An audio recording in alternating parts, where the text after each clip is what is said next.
Bienvenue dans Rendez-vous en terrain connu, l'émission de Géo qui vous parle des coulisses du quotidien et qui met les voiles à partir du banal. Aujourd'hui, on va parler d'un endroit qu'on fréquente tous les jours et en moyenne 3 ans de notre vie, les toilettes. Alors certes, le sujet est pas très sexy comme ça, mais je vous promets que quand on s'y intéresse de plus près, ça devient passionnant. On va voir pourquoi le manque de toilettes tue des millions de personnes dans le monde, comment sauver des vies grâce aux toilettes et comment inventer les toilettes du futur qui nous fournissent de la matière première et de l'énergie. Vous verrez que les toilettes ont un lien avec la géopolitique, l'agriculture, la transition écologique et l'éducation des femmes. Et sauf si vous saviez que Gandhi se battait contre la défécation sauvage et que Bill Gates investissait des millions dans la révolution des toilettes, je pense que vous allez être surpris. Alors, pour changer le monde, on peut discuter fiscalité écologique en grignotant un cake bio aux fans de radis ou s'engager pour la biodiversité ou la lutte contre le sida. Mais on pense rarement à défendre l'accès aux toilettes et c'est bien dommage car ça pose des enjeux sanitaires, environnementaux, économiques et politiques majeurs. Alors c'est vrai qu'on s'en rend pas forcément compte quand on médite sur la vacuité ontologique de l'existence face à son rouleau de PQ, mais les toilettes sont un luxe. Aujourd'hui, 2 humains sur 3 n'ont pas accès à des toilettes décentes. Autre fait marquant, au moment où je vous parle, il y a plus de personnes qui ont un téléphone portable que de personnes qui ont accès à des toilettes. Et si on s'intéresse un peu à la géographie des toilettes, on voit qu'il y a encore plusieurs pays dans lesquels une part importante de la population n'a pas accès aux services sanitaires de base. Et souvent, ces pays n'ont pas les moyens de faire face aux conséquences de ce manque de services d'assainissement. On parle notamment de l'Inde ou des pays subsahariens comme le Soudan, où seuls 7% de la population avait accès à des toilettes en 2019. Alors, cette réalité, elle est peu médiatisée, mais elle a des conséquences dévastatrices. Car vous savez que nos déjections sont des nids à microbes. Vous voyez ici Bill Gates transporter du caca en bocal pour montrer qu'une infime quantité de fécales contient des milliers de germes pathogènes. D'ailleurs, c'est assez impressionnant. Donc dans les zones sans toilettes et sans système d'assainissement, ces excréments pleins de pathogènes se retrouvent à l'air libre ou s'accumulent dans les cours d'eau qu'on utilise pour se baigner, arroser les cultures ou puiser de l'eau pour boire. Résultat, au moins 2 milliards de personnes boivent de l'eau contaminée par des déjections. Donc 2 milliards de personnes, c'est environ 30 fois la population de la France. Et autre conséquence de tout ça, les maladies diarrhéiques comme le choléra ou la typhoïde, qui sont transmises par le contact avec la matière fécale, font chaque année plus de morts que le sida, la tuberculose et la malaria réunies. Et puis, en l'absence de toilettes, les gens sont contraints de faire leurs besoins dehors. Ça porte le doux nom de défécation sauvage et ça concerne encore 1 personne sur 7 dans le monde. D'ailleurs, Gandhi lui-même avait pour but de mettre fin à ce problème et il a bien raison parce qu'en plus d'être un fléau sanitaire, c'est une entrave à la dignité des personnes, notamment celle des femmes. Souvent, elles attendent la nuit tombée pour faire leurs besoins et en s'éloignant pour préserver leur intimité, elles se font parfois violer ou attaquer par des animaux. D'ailleurs, autre conséquence du manque de toilettes, à laquelle on pense pas forcément, c'est le décrochage scolaire. Car dans beaucoup de pays, beaucoup de jeunes filles arrêtent leur scolarité parce que leur école ne dispose pas de toilettes. C'est le cas quand même de 1/3 des écoles dans le monde. Donc c'est quand même pas mal. Bon, santé, dignité humaine, éducation sont donc mis en péril par le manque de toilettes, tout comme d'ailleurs l'environnement et l'économie. Pas de toilettes, c'est des sols et des eaux polluées, et des dépenses de santé et des pertes de productivité qui feraient perdre chaque année près de 260 milliards de dollars, soit environ le PIB de la Finlande. Bref, vous l'avez compris, démocratiser l'accès au trône est une urgence. D'ailleurs, c'est un des objectifs officiels de l'ONU qui veut garantir l'accès aux toilettes d'ici 2030. Alors, si la cause vous fait vibrer, sachez qu'on a besoin de vous, car malgré des progrès considérables depuis 25 ans, il y a encore pas mal de défis à relever. Premier défi, briser un tabou.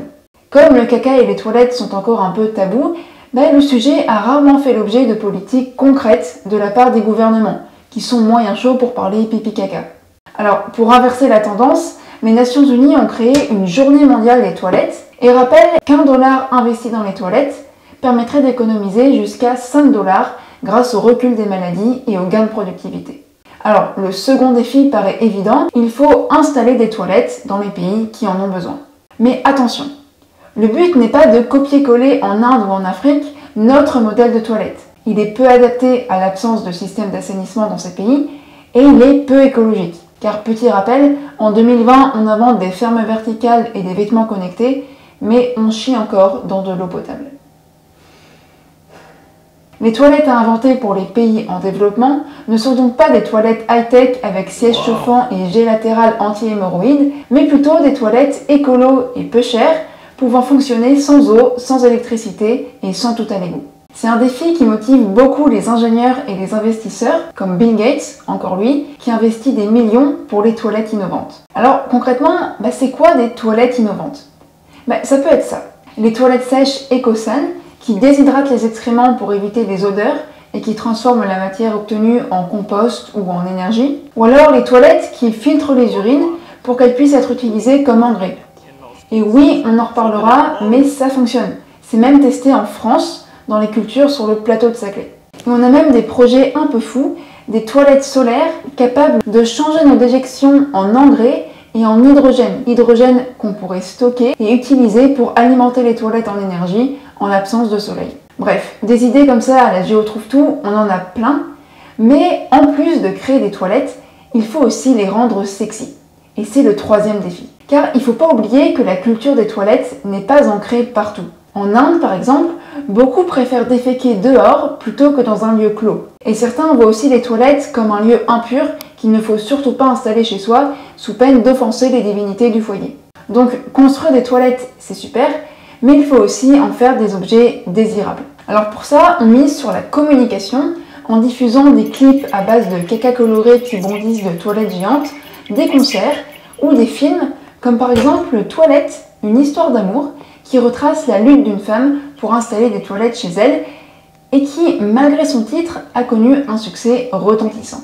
Il est dispo sur Netflix d'ailleurs, donc si vous ne savez pas quoi regarder ce soir, allez-y. Avant que vous alliez voir ce film, on peut finir sur un point super important. Repenser les toilettes, c'est aussi un moyen de considérer nos déjections comme des ressources. Parce que oui, on en parle peu, mais les usages des excréments sont multiples. Déjà, une fois traités, on peut s'en servir comme compost ou comme engrais. Les fumiers obtenus s'appellent les biosolides et ils sont de plus en plus populaires. On peut aussi produire de l'énergie à partir de nos crottes. C'est le principe de la biométhanisation. En gros, en se dégradant, la matière organique produit du biogaz, dont une grande quantité de méthane. Et ce méthane, c'est une source d'énergie qui peut produire de la chaleur, de l'électricité et du carburant, et qui peut servir par exemple à faire rouler des bus. C'est le cas au Royaume-Uni, avec ce bus à la déco très explicite, et bientôt à Bordeaux. D'ailleurs, si vous avez une idée de nom pour un bus qui carbure au caca, exprimez-vous en commentaire.